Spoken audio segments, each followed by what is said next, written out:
आदाब। KP news 24/7 में आपका स्वागत है। मैं मुस्तफा आदिल। आइए सबसे पहले देखते हैं मुख्य समाचार। गुलबर्गा के प्रसिद्ध व्यक्ति व समाज सेवक मोहम्मद जैनुद्दीन का मक्का से 250 किलोमीटर दूर बस एक्सीडेंट में हुआ निधन। शहर गुलबर्गा में शोक की लहर। परीक्षा में हिजाब पहनने की अनुमति के लिए सुप्रीम कोर्ट में तत्काल सुनवाई की मांग। तेलंगाना में बीआरएस विधायक के करीबियों ने हिंदू कार्यकर्ता पर किया हमला। आंध्रा में टीडीपी दफ्तर पर भी हुआ हमला। जैसे जैसे आम आदमी पार्टी बढ़ेगी हम पर और भी केस किए जाएंगे। दिल्ली के उप मुख्यमंत्री मनीष सिसोदिया ने कही ये बात। बिहार के सीतामढ़ी ग्रामीणों ने लाठी डंडों से किया पुलिस पर हमला, तोड़ डाली गाड़ी, जान बचाकर भागे पुलिसकर्मी।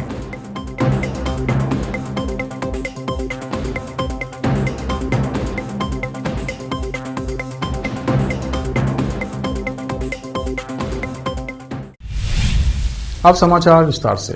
बड़ी अफसोसनाक खबर है कि शहर गुलबर्गा के प्रसिद्ध व्यक्ति व समाज सेवक मोहम्मद जैनुद्दीन साहब, जो अपने कुछ साथियों के साथ उमराह के लिए गए हुए थे, मक्का से 250 किलोमीटर दूर बस एक्सीडेंट में उनका निधन हो गया। यह घटना मंगलवार 21 फरवरी को मक्का के समय अनुसार रात को 2:30 बजे हुई। इस घटना में उनके 5 साथियों की भी मृत्यु हो गई है। मोहम्मद जैनुद्दीन साहब के निधन की खबर पर शहर गुलबर्गा में शोक का माहौल है। मक्का में ही उनकी तदफीन किए जाने की संभावना है। मोहम्मद जैनुद्दीन साहब शहर गुलबर्गा के सक्षम और दयालु व्यक्ति थे और हमेशा समाज और लोगों की कभी न भुलाए जाने वाली सेवा करते थे। मोहम्मद जैनुद्दीन साहब मिलाद कमेटी गुलबर्गा के अध्यक्ष थे। उनके नेतृत्व में कई मिलादुन्नबी के जलसे आयोजित किए जाते थे और वो गुलबर्गा के शोर गुंबद ईदगाह कमेटी के भी अध्यक्ष थे। उनकी निगरानी में ईदगाह की व्यवस्था होती थी। मोहम्मद जैनुद्दीन साहब मृत लोगों की लाशों को नहलाने और उन्हें दफनाने का कार्य करते थे। उनकी ये सेवाएं हमेशा याद रखी जाएंगी। वो मृत की लाशों को नहलाने और उनकी अंतिम यात्रा की व्यवस्था करते थे और इसके लिए कई लोगों को अपने साथ लेकर सफर आखिरत के नाम से निःशुल्क एम्बुलेंस सेवाएं भी देते थे। उन्होंने अपने जीवन में बड़ी संख्या में लाशों को नहलाया और उनको दफनाया। मोहम्मद जैनुद्दीन साहब ने अपनी निगरानी में 50 से ज्यादा लोगों को लाशों को नहलाने की प्रक्रिया सिखाया है। प्रसिद्ध व्यक्ति व समाज सेवक मोहम्मद जैनुद्दीन साहब के सड़क दुर्घटना में निधन पर गुलबर्गा के प्रसिद्ध व्यक्तियों और उनके मित्रों, वरिष्ठ पत्रकार और शायर और लेखक हामिद अकमल, प्रोफेसर अब्दुल हमीद सोहरवर्दी, प्रोफेसर अब्दुल हमीद अकबर, वरिष्ठ पत्रकार अजीजुल्लाह सरमस्त, फजल अहमद तिम्मापुरी, मौलाना सिराज वजही, नूरुद्दीन नूर, मुख्तार अहमद मुन्नू, सजाद हुसैन जामुनवाले, मकबूल शरीफ बडगेरा, Mohammad Ayub, doctor Anees Siddiqui, Alhaj Sadiq Kirmani, engineer Mohammad Yusuf Sheikh, Mukhtar Ahmad Dakhni, engineer सखी सरमस्त, डॉक्टर गजनफर इकबाल, मुस्तफ़ा आदिल चिटगुप्पा, मोहम्मद अयाजुद्दीन पटेल, डॉक्टर रहमान पटेल और मुबीन अहमद जख्म यादगिर ने शोक व्यक्त किया है और उनके परिवार को सहानुभूति दी है। गुलबर्गा के वरिष्ठ पत्रकार व शायर और लेखक हामिद अकमल ने मुस्तफ़ा आदिल को ये जानकारी दी। मोहम्मद जैनुद्दीन साहब के सड़क दुर्घटना में निधन पर गुलबर्गा में मौलाना नूह की अध्यक्षता में 23 फरवरी 2023 को नया मोहल्ला गुलबर्गा में इंडियन यूनियन मुस्लिम लीग कार्यालय में एक शोक सभा आयोजित की जाएगी। बसवा कल्याण में हड़पा समाज अभिवृद्धि निगम बनाने के लिए मुख्यमंत्री बसवराज बोम्मई को बसवा कल्याण हड़पा समाज की ओर से अभिनंदन दिया गया। बसवा कल्याण हड़पा समाज के अध्यक्ष शरणप्पा ने मुख्यमंत्री बसवराज बोम्मई को बधाई दी। इस अवसर पर पांडुरंग, रामलिंग, हनुमंत, श्रीनिवास और अन्य लोग उपस्थित थे। बसवा कल्याण से केपी न्यूज के संवाददाता नागार्जुन की रिपोर्ट। कर्नाटक राज्य सरकारವು ಮಾನ್ಯ ಶ್ರೀ ಬಸವರಾಜ ಬೊಮ್ಮಾಯಿ ಅವರು ಹಾಗೂ ಆ ಒಂದು ಸಚಿವ ಸಂಪುಟದ ಎಲ್ಲ ಮಾನ್ಯ ಮುಖ್ಯಮಂತ್ರಿಗಳು ಎಲ್ಲ ಒಂದು ಪದಾಧಿಕಾರಿಗಳು ಸೇರಿಸಿಕೊಂಡು ಸಮಾಜದ ಪ್ರತಿಯೊಂದು ಬಡ ಕುಟುಂಬದಲ್ಲಿ ಇರತಕ್ಕಂಥ ಈ ಸಮುದಾಯವನ್ನು ಬಹುದಿನಗಳ ಬೇಡಿಕೆಯಾಗಿರ್ತಿತ್ತು ಅಂಥದ್ದು. ಆ ಬೇಡಿಕೆ ಏನಪ್ಪ ಅಂತಂದ್ರೆ ಒಂದು ನಿಗಮ ಮಂಡಳಿ ಆಗಿರ್ಬೋದು, ಶೈಕ್ಷಣಿಕವಾಗಿ, ಸಾಮಾಜಿಕವಾಗಿ ಮತ್ತು ರಾಜಕೀಯವಾಗಿ ಈ ಸಮಾಜವನ್ನು ತೀರಾ ಹಿಂದುಳಿತಕ್ಕಂಥ ಸಮಾಜವನ್ನು ಮೇಲ್ದರ್ಜೆಗೆ ಇರತಕ್ಕಂಥ ಒಂದು ನಿಗಮ ಮಂಡಳಿಯನ್ನು ಬಹುದಿನದ ಬೇಡಿಕೆಯಾಗಿರುವಂಥದ್ದನ್ನು ಮನಗಂಡು ರಾಜ್ಯ ಸರ್ಕಾರವು 2017ರಲ್ಲಿ ಬಿ ಎಸ್ ಯಡಿಯೂರಪ್ಪನವರು ಆಶ್ವಾಸನೆಯನ್ನು ಕೊಟ್ಟಿರ್ತಕ್ಕಂಥದ್ದು. ಈ ಒಂದು ಜಾರಿಯಲ್ಲಿ ಇರತಕ್ಕಂಥ ಮುಖ್ಯ ಮಾನ್ಯ ಬಸವರಾಜ ಬೊಮ್ಮಾಯಿ ಅವರು ಅದನ್ನು ಜಾರಿಗೆ ತಂದು ಸಮಾಜಕ್ಕೆ ಸಿಹಿ ಸುದ್ದಿಯನ್ನು ತಂದಿರತಕ್ಕಂಥದ್ದು. ಸಮಾಜಕ್ಕೆ कर्नाटक हिजाब मामले में याचिकाकर्ताओं ने फिलहाल छात्राओं को हिजाब पहनकर परीक्षा में शामिल होने की इजाजत सुप्रीम कोर्ट से मांगी है। साथ ही जल्द सुनवाई की मांग भी की है। सीजेआई डीवाई चंद्रचूड़ जल्द सुनवाई के लिए तैयार भी हो गए हैं। उन्होंने कहा कि हम इस पर जल्द सुनवाई करेंगे। दरअसल याचिकाकर्ताओं की ओर से वकील शादान फरासत ने सीजेआई की बेंच को बताया कि 9 मार्च से परीक्षा शुरू होनी है। छात्राओं को हिजाब पहनकर परीक्षा की इजाजत दी जाए। पहले ही वो 1 साल खराब कर चुकी हैं। वकील शादान फरासत ने कहा कि इस मामले में सिर्फ अंतरिम राहत पर विचार किया जाए। दरअसल अक्टूबर 2022 में सुप्रीम कोर्ट में 2 जजों की बेंच ने बटा हुआ फैसला सुनाया था। दोनों जजों की राय अलग होने के बाद मामले को बड़ी बेंच के पास भेज दिया गया था। तब से 3 जजों की बेंच का गठन नहीं किया गया है। तेलंगाना के विकाराबाद जिले में भारत राष्ट्र समिति यानी बीआरएस के एक विधायक के करीबियों ने सोमवार को कथित तौर पर एक हिंदू कार्यकर्ता के घर पर हमला कर दिया। बताया गया है कि उपद्रवियों ने हिंदू कार्यकर्ता की कार को भी निशाना बनाया और जमकर तोड़फोड़ की। मामले में पुलिस ने जांच शुरू कर दी है। दूसरी घटना आंध्र प्रदेश के विजयवाड़ा के गन्नावरम की है, जहां अज्ञात हमलावरों ने तेलुगु देशम पार्टी टीडीपी के कार्यालय पर हमला किया और टीडीपी के महासचिव कोनेरू संदीप की कार में आग लगा दी। इस मामले में टीडीपी कार्यकर्ताओं ने रोष जाहिर किया है। इस दौरान वाईएसआर सीपी और टीडीपी के कार्यकर्ताओं के बीच झड़प भी हुई है। फीडबैक यूनिट बनाने से जुड़े मामले में केंद्रीय गृह मंत्रालय ने दिल्ली के उप मुख्यमंत्री मनीष सिसोदिया के खिलाफ सीबीआई जांच की मंजूरी दे दी है। सीबीआई ने मनीष सिसोदिया के खिलाफ एफआईआर दर्ज करने की अनुमति मांगी थी। जांच की मंजूरी मिलने पर मनीष सिसोदिया की प्रतिक्रिया भी आई है और उन्होंने ट्वीट कर कहा, अपने प्रतिद्वंदियों पर झूठे केस करना एक कमजोर और कायर इंसान की निशानी है। जैसे जैसे आम आदमी पार्टी बढ़ेगी, हम पर और भी बहुत केस किए जाएंगे। अब वक्त है ब्रेक का। ब्रेक के बाद जल्द लौटते हैं। हिंदुस्तान के हर कोने में हम हैं मौजूद। 24 घंटे हालात पर गहरी नजर, खबरों से जुड़े चुपते सवालात और आपको दिखाता है धार्मिक, सामाजिक, राजनीतिक, लोकल और इंटरनेशनल न्यूज की सबसे बेहतर कवरेज, जो आपको रखती है हर पल बाखबर। देश और दुनिया भर की खबर के लिए देखते रहें केपी न्यूज 24/7। 334। बीदर शहर में वैसे तो कई होटल्स हैं, मगर क्या आपको मालूम है कि बीदर में एक शानदार 3 स्टार होटल भी है? जी हां दोस्तों, बीदर में अब 3 स्टार होटल ओपन हो गई है। बीदर से जनवाड़ा रोड पर खुले वातावरण और सुखद पर्यावरण में अपनी बेहतर सर्विस से ग्राहकों का मन मोह लेने वाली वाइब होटल्स, जहां पर इंडियन, चाइनीज, कॉन्टिनेंटल और साउथ इंडियन खाना कम कीमत पर उपलब्ध है। वही फूड क्वालिटी वो सब वगैरह अच्छा है और कॉकटेल के लिए फैमिली सब आ सकते हैं। क्वालिटी भी अच्छा है और they should come and taste the food and the prices are normal. It is not high and all. ಬೀದರಲ್ಲಿ ಫಸ್ಟ್ ಟೈಮ್ 3 ಸ್ಟಾರ್ ಹೋಟೆಲ್ ತುಂಬ ಚೆನ್ನಾಗಿ ಅನಿಸ್ತಾ ಇದೆ. ಫ್ಯಾಮಿಲಿ ಬರಲಿಕ್ಕೆ ಚೆನ್ನಾಗಿದೆ, ಪ್ಲೇಸಸ್ ಚೆನ್ನಾಗಿ ವಾತಾವರಣ ಇದೆ.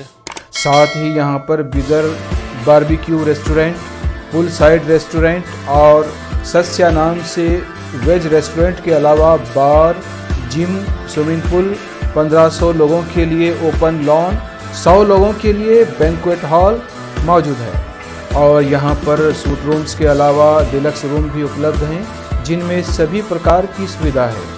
वाइब होटल्स के मालिक राजू मालगे हैं। विभिन्न प्रकार के स्वादिष्ट भोजन और यहाँ पर उपलब्ध रूम्स में रहने का आनंद उठाने के लिए एक बार ज़रूर चले आइए।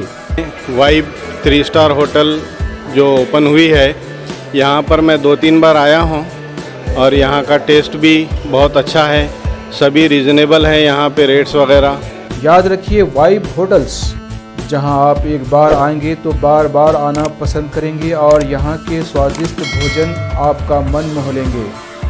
याद रखिए, बीदर ज़िले की एकमात्र 3 star vibe hotel, Janwada road, Navadgiri, Bidar, Karnataka. Contact numbers हैं नूतन Hegde, hotel GM 9606027120।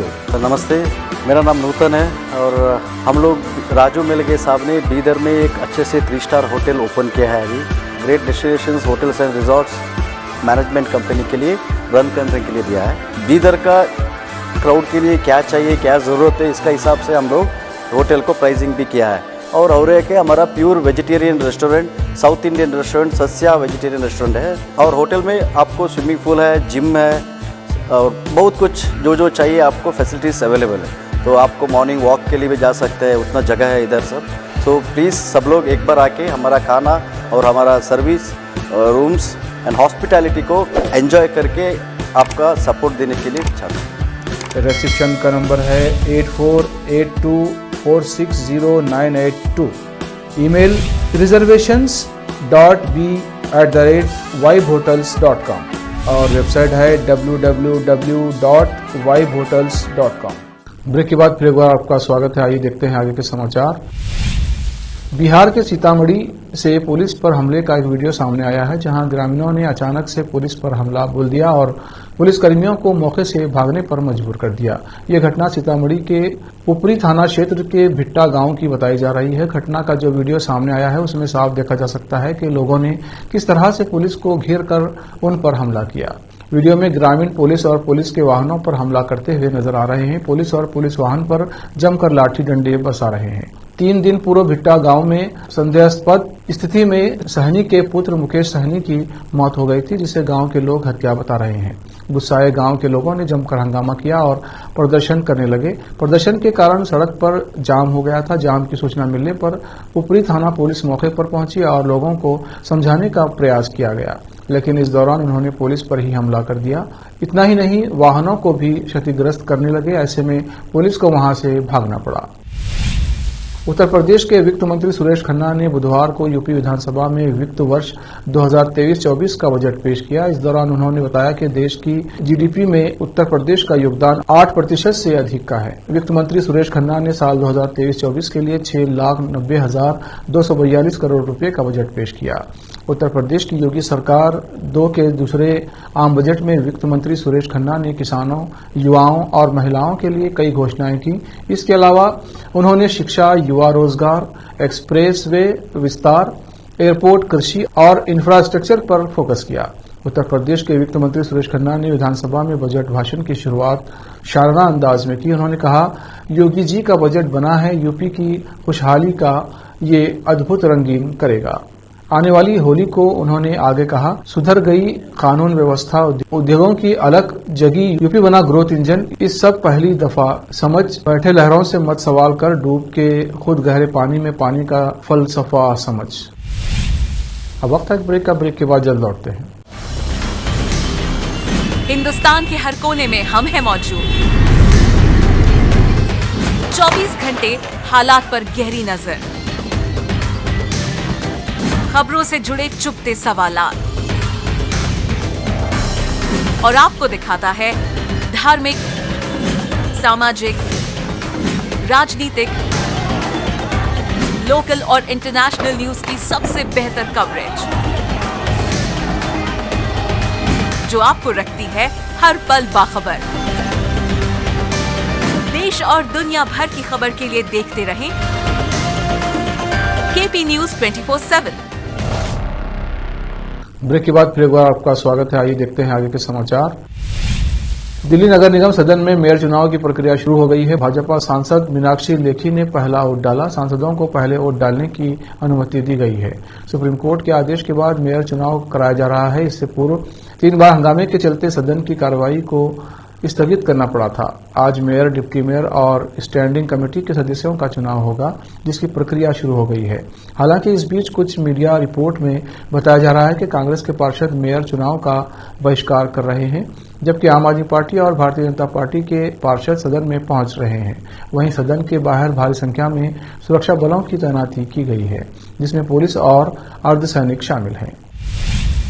Delhi police मुख्यालय में मंगलवार को डीसीपी सम्मेलन को संबोधित करते हुए उपराज्यपाल ने भ्रष्टाचार, पुलिस की सख्ती और जांच में खामियों जैसे कई मुद्दे उठाए। उन्होंने पुलिस से अपील की कि आगामी G20 सम्मेलन के मद्देनजर हर स्तर पर सुरक्षा सुनिश्चित करने के लिए सक्रियता से कदम उठाए जाएं। इसी खबर को ट्विटर पर दिल्ली के मुख्यमंत्री अरविंद केजरीवाल ने शेयर किया है। अरविंद केजरीवाल ने ट्विटर पर लिखा, दिल्ली में पिछले 1 साल में कानून व्यवस्था बहुत ज्यादा खराब हो गई है। ये जानकर अच्छा लगा कि एलजी साहब ने आखिरकार कानून व्यवस्था पर मीटिंग ली है। एलजी साहब को कानून व्यवस्था पर ध्यान देना चाहिए और ऐसी मीटिंग जल्दी जल्दी करनी चाहिए। भारतीय अमेरिकी प्रौद्योगिकी उद्यमी विवेक रामास्वामी ने 2024 में होने वाले राष्ट्रपति चुनाव में पार्टी का उम्मीदवार बनने की दौड़ में शामिल होने की घोषणा की है। इसके साथ ही वो निक्की हेली के बाद रिपब्लिकन पार्टी का उम्मीदवार बनने की दौड़ में शामिल दूसरे भारतीय अमेरिकी नेता बन गए हैं। रामास्वामी 37 वर्षीय के माता पिता केरल से आकर अमेरिका में बस गए थे। उन्होंने ओहियो में एक विद्युत संयंत्र में काम किया। रामास्वामी ने टक्कर कार्लसन के प्राइम टाइम शो में सीधे प्रसारित साक्षात्कार के दौरान दौड़ में शामिल होने की घोषणा की है। वो रिपब्लिकन पार्टी की ओर से उम्मीदवारी का दावा पेश करने वाले दूसरे भारतीय अमेरिकी बन गए हैं। इस महीने की शुरुआत में 2 बार साउथ कैलिफोर्निया की गवर्नर रही हेली ने राष्ट्रपति चुनाव में पार्टी उम्मीदवार बनने के लिए अभियान शुरू किया था। वो संयुक्त राष्ट्र में अमेरिका की राजदूत भी रह चुके हैं। आखिर में फिर एक बार देखते हैं मुख्य समाचार। गुलबर्गा के प्रसिद्ध व्यक्ति व समाज सेवक मोहम्मद जैनुद्दीन का मक्का से 250 किलोमीटर दूर बस एक्सीडेंट में हुआ निधन। शहर गुलबर्गा में शोक की लहर। परीक्षा में हिजाब पहनने की अनुमति के लिए सुप्रीम कोर्ट में तत्काल सुनवाई की मांग। तेलंगाना में बीआरएस विधायक के करीबियों ने हिंदू कार्यकर्ता पर किया हमला। आंध्रा में टीडीपी दफ्तर पर भी हुआ हमला। जैसे जैसे आम आदमी पार्टी बढ़ेगी हम पर और भी केस किए जाएंगे। दिल्ली के उप मुख्यमंत्री मनीष सिसोदिया ने कही ये बात। बिहार के सीतामढ़ी ग्रामीणों ने लाठी डंडों से किया पुलिस पर हमला, तोड़ डाली गाड़ी, जान बचाकर भागे पुलिसकर्मी।